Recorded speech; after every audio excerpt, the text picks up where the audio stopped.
Welcome back to Knittings and Sewings, episode 6. For those of you returning, thanks for coming back. And for those of you who have recently discovered our channel, thanks for coming. I hope you'll find something here, particularly if you are a multi-craftal person, because here on this channel, we cover things like knitting, sewing, spinning, weaving, crochet, even occasionally natural dyeing.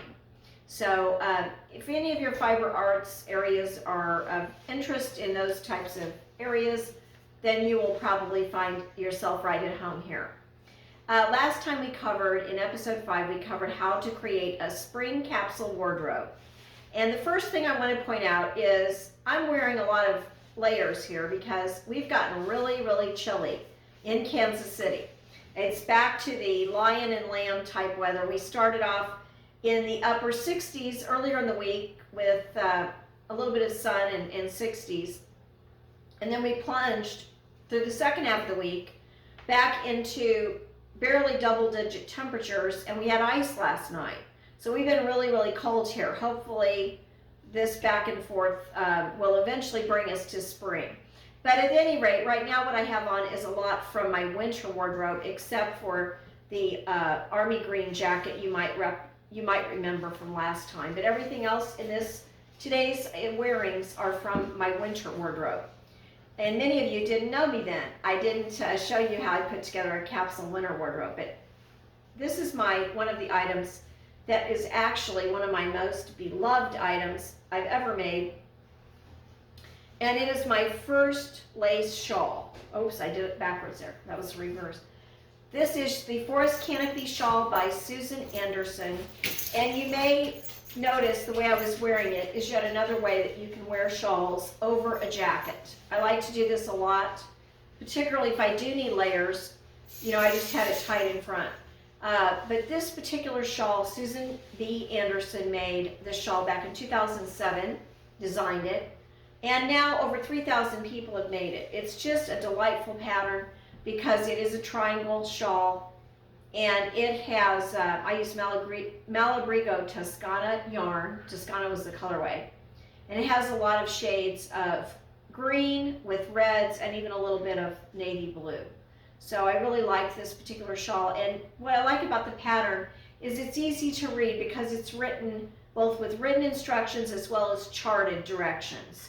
So it's a good way for a newer lace knitter to become familiar with both types of patterns. And this is one of the more doable shawls. So I do suggest it as a really good option for those of you who are looking for a triangle shawl pattern. I'll put a link. Also last time we did talk about the spring capsule wardrobes. And I wanted to mention that there is a website called Seamwork that you might want to visit if you're really finding that a fascinating topic and you want to learn more about it and how to create more of your own. If you need more detailed instructions on how to go about doing that, you might want to visit the Seamworks website because they do have a upcoming workshop coming up for all their members that will cover how to put together this capsule type wardrobe using your own sewing items. So if you are a sewist, you will want to check that out. They give you 2 patterns a month for about $7.50 on their special. Their normal price, monthly price, is $16, and it's like $180 a year. But right now, I noticed on Facebook at least, they were running an ad that you could get $7.50, limited offer. So if you would like to check that out, I'll put a web link to that as well. But what I like about Seamworks is they have patterns that are very size inclusive, no matter what your shape, size, or pattern number, they accommodate. And they have models that are modeling all the different designs that they have available. So I think that that's a really fun way to expand your wardrobe if you are a sewist. Next, I want to talk about something I'm calling the big oops. This is because I've had some oopses this week, and I've run upon other people that do as well. I happen to have run into it not only in my own craft life this week, but I've run into a few other people that do. But I had a few real oopses And I'll be talking about those throughout this particular podcast. But the first one I want to talk about is one that I actually did years ago in 2006. Well, before I talk about that, I want to tell you how I started knitting with my grandmother when I was 6. Grandma Fernie taught me to knit originally, and I made many oopses at that time. She had me knitting little pink squares that were going to be eventually put into a little blanket for me. But I had metal needles, stick needles, and these, the Red Heart yarn, the bright pink Red Heart yarn was what I was using. And whenever I would make a mistake, it was very obvious. So I'd have like a big hole in the middle of the square, or I'd have a drop stitch, or I would have increased stitches somehow and had no idea how. So I made a series of many beginner mistakes that you make. And my grandmother would always say to me, Shelley, put down the knitting. You're getting upset, you're getting frustrated, put down the knitting and do something else for a while. Come back later. Go sleep on it. Don't keep going ahead when you make a mistake. So I would do it. I'd be upset, but I'd put the knitting back in the little knitting bag she'd given me.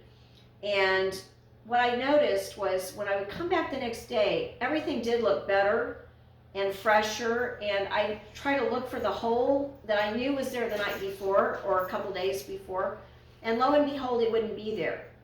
And I was really scratching my head. This was getting me, I swore I had a hole there. So a couple nights later, after a very short period of time, I got up in the night to get a glass of water and caught my grandmother with my knitting bag. She was fixing a mistake that I made, one of my big mistakes. So that is how I learned. Her message was very clear and right on, that you should put down your knitting or whatever project you're working on when you get upset, because it can only be made worse by plowing ahead. You need some distance, perspective, and a new view of things. And so I learned that lesson. Now I did stop knitting for several years, many years. I went on to other crafts. I went on to, creative writing was an interest of mine. I was a big reader. And I also got into, as a teenager, into embroidery and needlepoint and cross stitch and those types of things. So for years, I abandoned knitting, thinking I would never figure it out. And I lost interest. But my grandma was very delighted when I got back into knitting when I was 42 years old or something around there in 2003. I took a knitting class with my mom, and we did get back into knitting, and we're just really enjoying it. I know it was exactly 2006. I decided I wanted to knit a vest. I would start with a vest, and I picked a pattern called Talia, Talia. I want to say ahead of time, there is nothing wrong with this pattern or this design or the designer. It simply was my lack of knitting experience and my not listening to my inner voice. I managed to knit this whole vest sweater, and I'm going to post a picture here of it so you can get an idea that I plowed right ahead, ignoring the little voice in my head that kept saying, wow, this looks really big. These straps on this vest look really long. Wow, could this be right? But I ignored it because I had done a gauge swatch, and I believed that I was on target. I just couldn't figure out. I kept thinking it'll get better if I just keep going ahead. And I ignored those little voices in my head till I finished the whole thing and then tried it on. And this is, as you can see from the picture, this is what I ended up with, a big disaster, a big oops. And in my blog, at the time I wrote a blog, and the title of the blog post was, Can You Say And I said, here's a photo of my latest knitting disappointment, the Talia that I've been talking to everyone about and I've been so excited about. Yes, the Talia is done, and it's absolutely horrible. There isn't a word for this. Horrible isn't even enough. It's just a big I finished sewing up the shoulder seams and was ready to do the edging to finish it off when I decided it looked a tad large. So I tried it on. Even if I whacked 5 inches off in every direction, this thing would still be huge on me. And this would literally feel like I knit a handmade tent. This is what happened after getting gauge when swatching. I'm so mad. Now I remember how I felt in 8th grade home ec class when I decided after sewing one too many unflattering outfits that I would never sew again. This isn't fun. This is flailing me. If it weren't for lace right now and an occasional successful sock, I'd be ready to stow away my yarn and needles forever out of frustration. So you can tell that I really was upset at that point.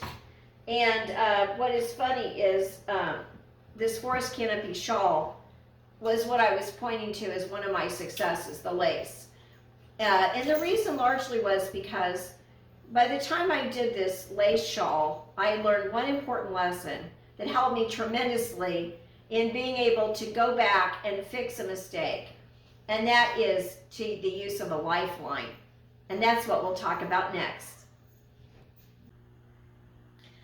You may remember in episode 4, we had the languishing sock. We had that little story about the languishing sock, and I want to report that I have gotten farther on my socks since I did move them into the desk area where I watch YouTubes. I had been having one sock and decided to cast on the second. Well, I now am happy to report that I have finished all 7 inches, starting with the cuff, to finish up the leg. And I'm now on one sock, this one, moving into the heel flap. I'm almost finished with it. So once you get past the heel flap, you do the heel, and from there on out, it's smooth sailing. So usually my socks start really picking up after I do the heel turn. But I wanted to take this chance today. These are the Vanilla Latte socks, and I had them in a previous episode. I will link. They don't have a pattern available, but there's a YouTube to show you how to make this sock if you're interested. And I'm going to now show you how to do a lifeline to save any of your projects should you decide to want to have that security. So I'm going to show it right now on this sock.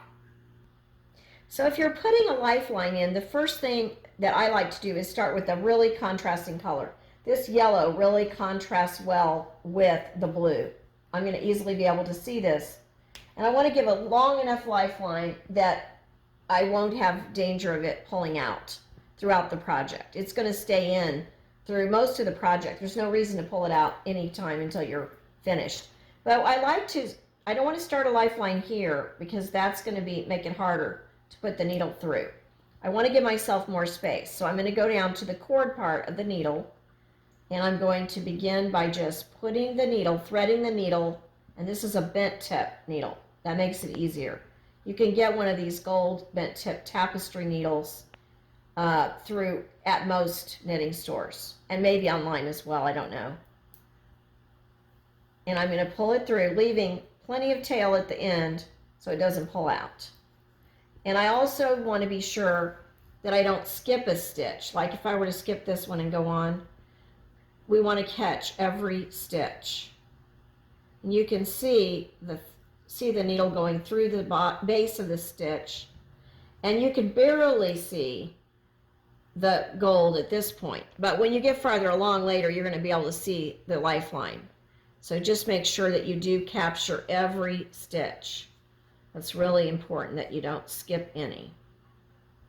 And that you don't split any. Right there I started to split a stitch. No, you want to make sure you capture the whole stitch. Take your time, because this is important to save your bacon later.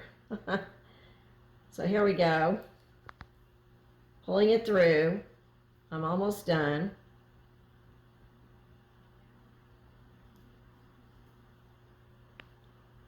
It's a little tight sometimes, but I have plenty of yarn left on either side. And again, you can barely see the yellow right there. But as I proceed and knit on, it will be easy for me to see, just like this is. The lifeline shows the last time you had a accurate, good project, that you had no problem with it. And I like to put in a lifeline at each repeat in a shawl. But if I wanted to go back to this, I would just rip out the parts that are wrong ahead of it, and then it'll stop. This is like a stop sign right here. All the knitting I can rip fast because it'll stop right here, and then all the stitches on here, I'll be back to this point. So it's really a lifesaver.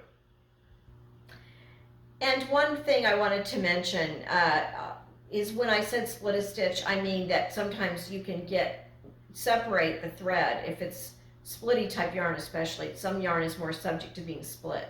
So you want to make sure always that you don't put the needle in between and break up the integrity of the stitch. You want to get through the base of the stitch so that it's the whole stitch. We never want to split yarn. And also I wanted to say that the reason that when I said that the lifeline acts like a stop sign is because when you're ripping up those earlier stitches, ripping them out, you can literally take the needle out of the project and start ripping, and that lifeline will act as a hold on there because it's a separate yarn of line, a separate line of yarn that will literally hold the place. And so you can't, it saves you from having to, you can just rip quickly, and when it gets to that point, it will stop, and you'll have all your needles right on that, all your yarn on that lifeline, all those stitches, and then you can just pick them up right from the lifeline. So that, just to clarify. If any of you are not sure about any details about that, ask me a question, and I will be happy to elaborate in another video another time, or reply back to you. Now I want to come upon the third part of what I want to talk about on projects, or this aspect. It's not the third, I guess the second project. And Walter may want to join us for this. He's been over there taking a nap, but let's see if Walter wants to join us. Come here, Wally. Want to show people your Chiefs shirt? Come here. You were taking a nap, weren't you, buddy? Everybody has mentioned or asked about Walter. Some of my friends know him in real life, but he is a rescue dog that we've had now for 3 years. And when we got him, he was about a 2 to 3 year old. That was the estimate age dog who had his owner pass away. And when we rescued him, we had just lost a beloved dog that we had for several years who died of cancer. And so Walter came to us at just the right time. He's been a wonderful addition to our family. And he is part Yorkie. He's half Yorkie, half Chihuahua, or part Chihuahua and part Poodle. And so that's the estimate we had on his DNA test. But he's been just a wonderful little friend, and he loves to sit with me while I knit, don't you? So I will briefly talk.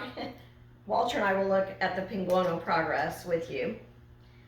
I have made a little progress. It hasn't seemed like it has gone very fast because I keep having to rip out with different color choices. And I did have a oops kind of thought this week on this project, because when I tried it on against my body, I felt this section here. You want to see around.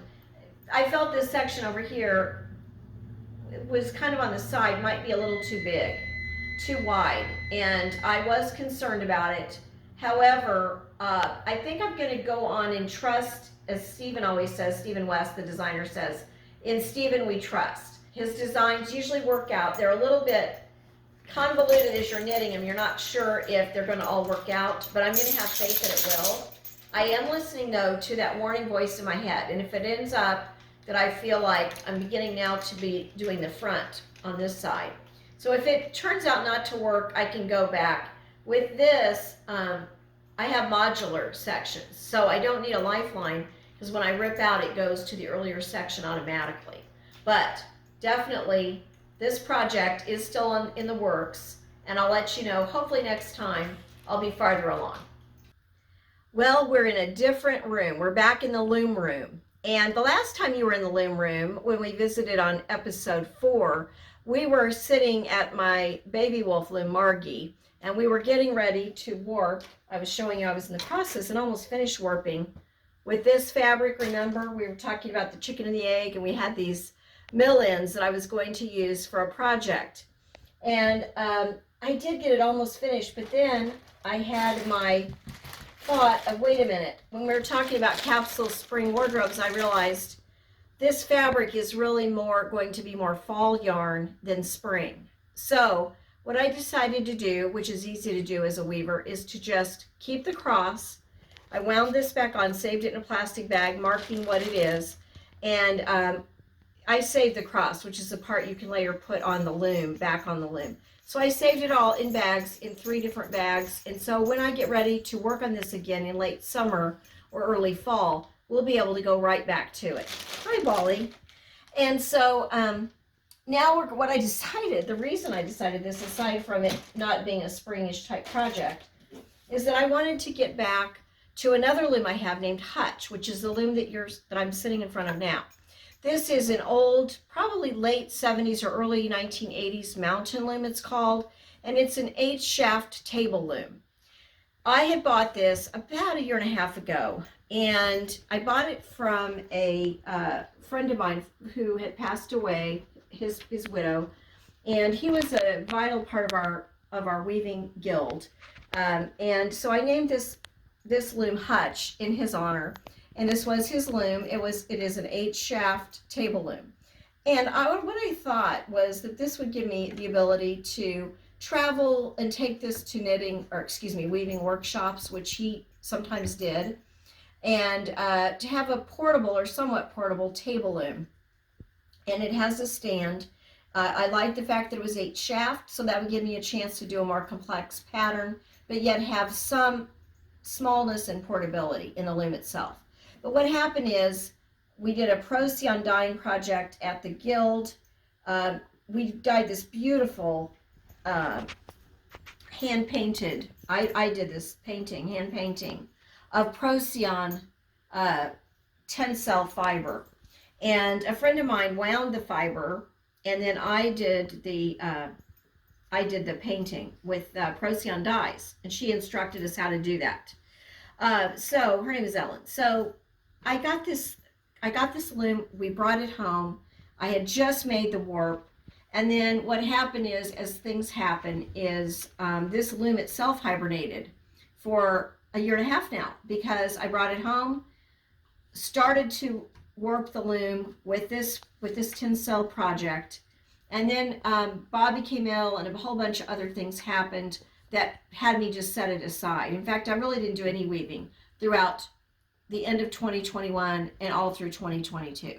So when I decided last week that I was going to get rid of the project, scuttle this for right now, and move to finish this spring scarf, because I wanted to be able to have this loom freed up to take to a weaving workshop that I'm going to be going to toward the end of April. And so I decided, wow, I really should get back on this, finish this up. And again, when I said about the big oops that happened earlier this week, my whole week was big oops. But I ended up, and I'm going to show you a closer up picture. I'm going to set it here for now so Bob can zoom in on it. But what happened is when I went back to it, I had a comedy of errors. You talk about big oops. It wasn't even weaving straight. These little white things are the header for the project. But the weaving itself was going all jankety and crazy. And I could not figure out what was wrong. I had threaded these heddles, which are textile heddles. I had double checked them thinking that everything was okay.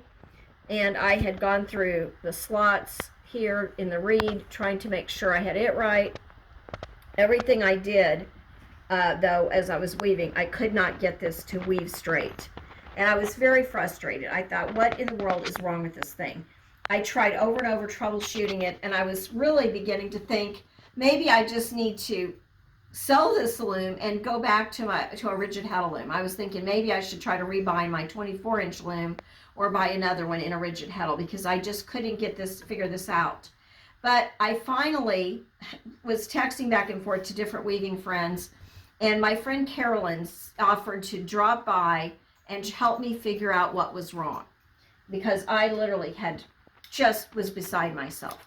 So she came over after work, and the first thing she noticed, which doesn't relate to the weaving, but just shows you what a comedy of errors this was, she noticed that the stand itself, the wooden stand, I had sideways. The little bumpers for the bottom of the stand, the little rubber bumpers that are supposed to be on the bottom, were sticking out on the side. So I had the whole thing on here wrong.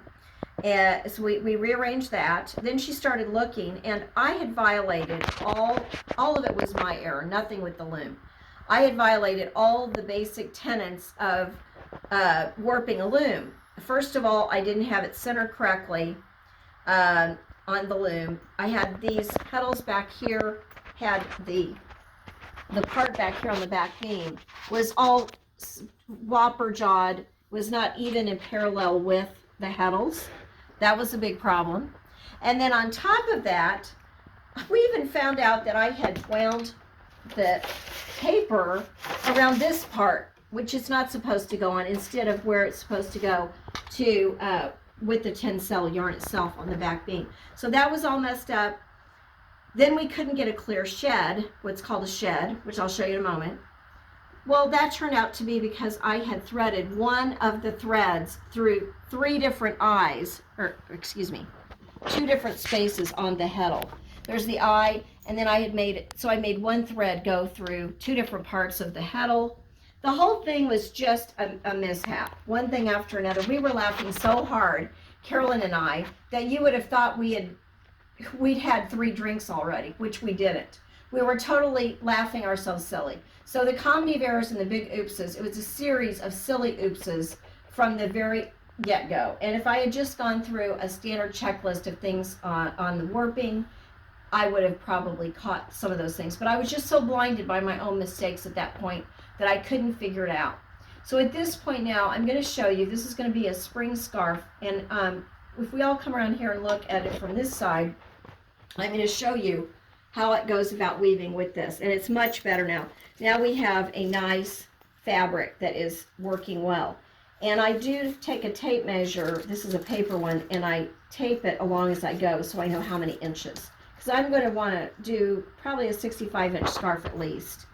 And so what I'm going to do with the table loom, you pull levers down. This isn't as fast as it is with a floor loom, but you have to use your hands. So what I do is pull the shuttle through, then beat it with this. This is a pull these down, pull down the other 2. I'm doing a plain weave, it's called. So now everything is working well. The fabric, I think, is going to turn out very well. It's going to look iridescent. I'm using this yarn that I had in my stash as the weft yarn going across. And as you can see, we have purples and oranges and pinks. It's going to be a lovely scarf. So I'm very happy that I'll have this project done. I'll have a spring scarf. And on top of it, after doing this, I'll have my loom free to warp another project for the coming weaving retreat I'll be going to in April. So as we say each week, love what you're making and wear what you make.